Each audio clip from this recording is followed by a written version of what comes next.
Okay, factoring by grouping. So now that we've kind of moved into the polynomials, we have more than 3 terms.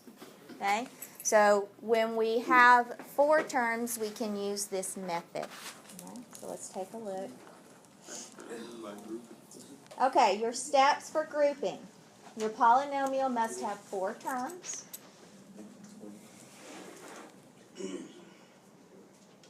For example, this is kind of like the warm-up that we just did. This would be an example of 4 terms: x cubed plus x squared plus 2x plus 2.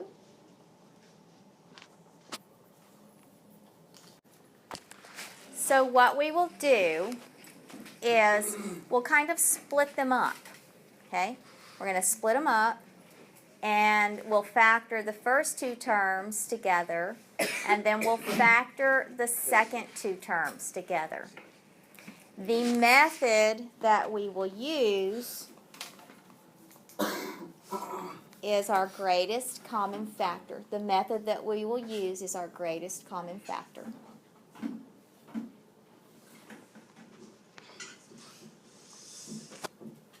So it's going to look like this. We're going to split it up like that.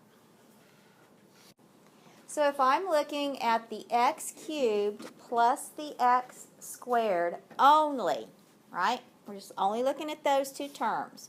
What is the greatest common factor that I can factor out of both of those terms? X squared. X squared.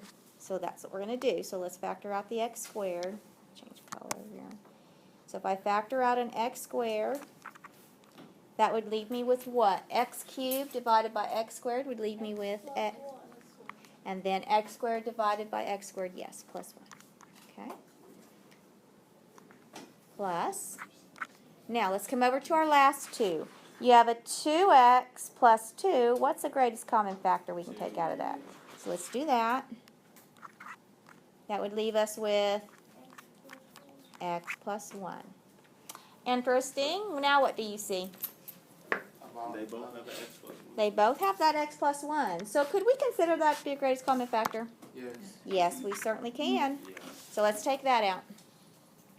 So we'll take out the x plus 1. Now, what do we have left? I take out the x plus 1 in my first expression. What do I have left? X squared. X squared. And I take the x plus 1 out of here. I'm left with the 2. And there it is. There's your 2 binomials. Okay?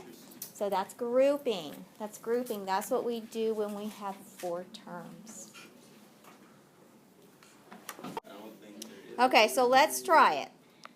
So if I have an x squared plus 2 equal to 0, how are we going to solve that thing? Minus 2. Minus 2. So I would have x squared equal to minus 2. You square root. Square root. Okay.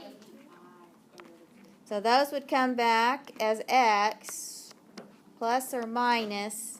I don't think you can do that. We can't have a negative square root. So how are we going to fix this thing?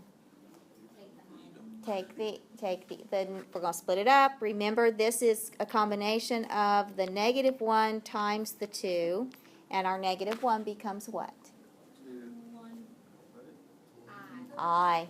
Your negative 1 is your I, right? So that negative 1 comes out as the I, our imaginary. So I'm going to zip him up here. So we have x equals plus or minus. The I has come out, and we leave our 2 in. Oh, that's the imaginary. Imaginary, yes, sir. Remember your imaginary. And remember, you can get imaginaries from your quadratic, right? You can get your imaginaries from your quadratic. Remember, when did that happen with quadratics? When did that happen with quadratics? That happened when what? When you had a parabola that did not have what? Did not have x-intercepts. So we had imaginary solutions because they didn't necessarily cross. You start doing it and I'll come right behind you. Start doing what you think. So you could start if you want and draw maybe a little squiggly. We're just going to split them up. So look at your 6x cubed minus your 9x squared. What can I take out of those? What can I take out of a 6x cubed and a 9x squared? What? You have to find zero. Like we did here. Wait till I catch up with you.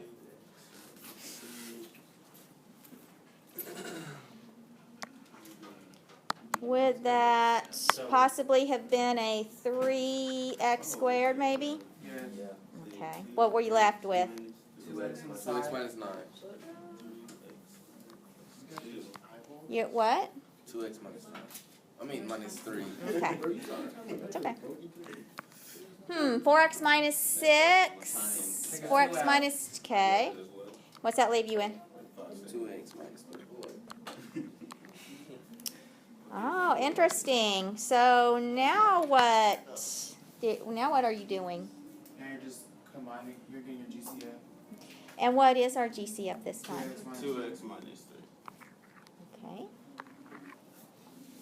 So we're going to take those out. And then we're going to have our leftovers. What's our leftover in our first one? 3x squared. Plus 2.